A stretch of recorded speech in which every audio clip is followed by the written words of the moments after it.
Hi, I'm Aiesha Miles, and today's segment will be on breast cancer awareness. Stay tuned as we interview Paul Jerry in the studio, who's lost his mother to breast cancer.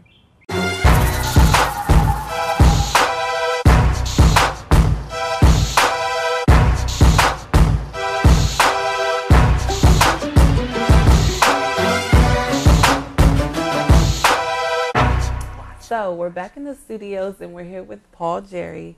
And today's segment, we'll be discussing breast cancer awareness. So, we're here to talk about breast cancer awareness, and I understand you lost your mother to the disease. So, how has that experience of losing a loved one, how has that affected you in this month of October as Breast Cancer Awareness Month? It really affected me a lot. Every time the month comes around, I think about it. I think about all the mothers out there that has breast cancer, all the mothers out there that don't know they have breast cancer because they haven't gotten their mammograms. So it kind of really hits home because I wouldn't want anybody to go through what I went through. And if we could find a cure, that'll be, a less mom that, will be lost and, to be there with their children. Right. So, are there any special rituals or traditions that you partake in light of this month? Yeah, I do. I do a lot of the runs, like the breast cancer runs. I do a lot of the walks. I know a lot of times we go back to my mom's grave site and we kind of just sit there and look at it. And every time we go, something different happens. Like one time it was raining. I was like, Mom, just stop the rain. And like it took like 5 minutes and the rain stopped. And then when she first passed away, we went to the grave site and we didn't see the stone because they hadn't put the stone down. So a light like came through the clouds and was shining right in this one little dirt area. We was like, that's her. That's her. So it really made a difference. So, I guess that will bring me to my next question. And being a student on campus, and I know that you're now a resident assistant, what ways have you, in particular, have you began to advocate or that you do advocate in light of Breast Cancer Awareness Month? It's funny you said I do it 3 different ways. One, I'm with X2IP. We run for the cure. So we run a lot of races in different cities, different states. But me boxing, I also box. I'll be fighting tomorrow night at the Sugar Ray Leonard's gym, so in honor of breast cancer.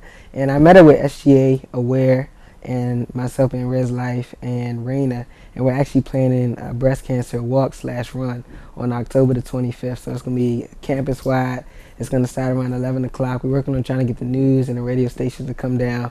But we want to just, alert people and aware them. We're going to have pink balloons, pink lemonade, pink cookies, just to kind of let people know that breast cancer, it does affect a lot of people. And we want them to kind of be able to go through the motions because a lot of people can't deal with it the same way other people deal with it. Right. Well, what are some ways that you would, or what is some advice that you would give to somebody else who has suffered the same loss you have from a loved one? What I would suggest is those moments, those precious moments that you have, remember them. And before my mom passed away, her cell phone was still on, and I saved her voicemail. And she used to always say, if you don't know God as your Lord and Savior, turn to God. And she was always witnessing to somebody. She was like a neighborhood mom. Everybody knew. And I was like, you know what? I need something. So I recorded it. So now when I need something, I play it back. When I'm out in the gym, I think about her. I dedicate all my fights to her, all my runs. It's like, man, like I know you proud of, I know you like what I'm doing, and you seeing the growth, of your son, even though you're not around. I know you still here at heart. And one thing that stood out, my mom, she used to always wear,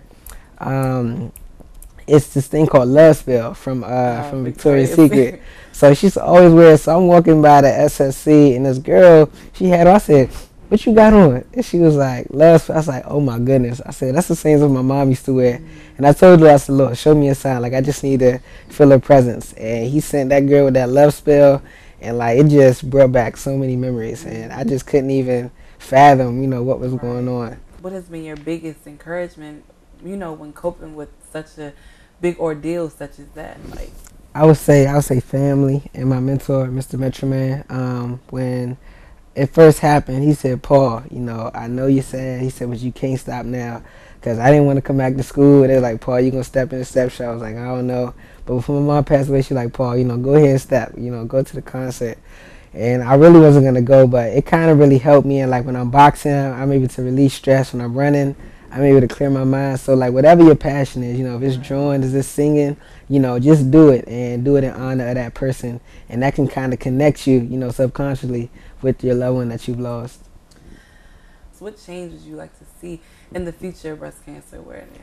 I would like to see, us connect more with the community, not just to do the event here on campus, but bring out a lot of people that's in the community have parents, that have had breast cancer. I would like to see the girls getting checked, getting their mammograms, more often, not waiting until they 30, but get, your regular checkups, because what happened was my mom was afraid to get checked. Right. And so she didn't get checked until like 49, 50, and my dad was like, he used to tell her don't go to the doctors, and I was like, Dad, she needs to go to the doctors to get checked. So when they caught it, she was already at stage 4, so she only had 15 months after stage 4. Even though they said she only had 3, we kind of prayed with her, and when she lost her hair, she didn't want to show me. I was like, Mom, show me your hair, like, you're beautiful. I was like, regardless. And so she was like, all right, so she took it off, I kind of just rubbed her head a little bit. I said, it's going to be okay. And she used to always call me, her precious angel. So every time, I hear, it's like I could just hear her talking to me, just keeping me focused. Right. Like, Paul, you need to be doing that homework. You need to be studying.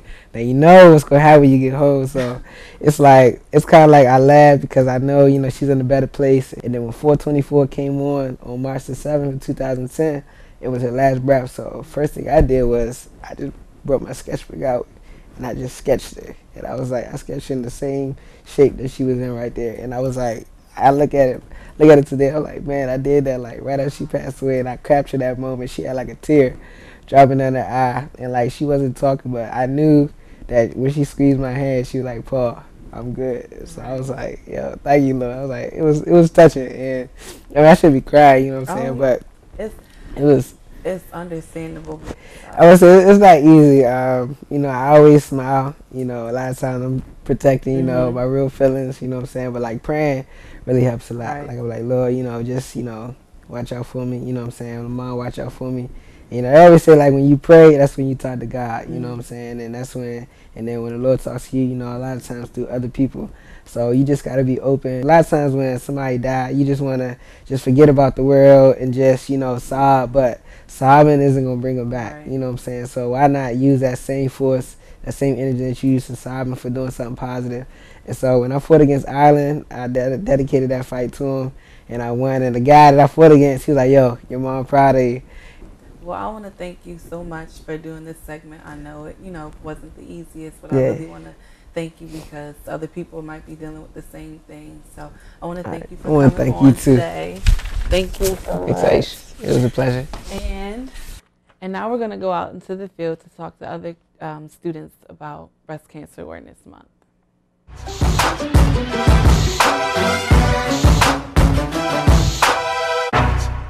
Have you been affected in any way personally by breast cancer?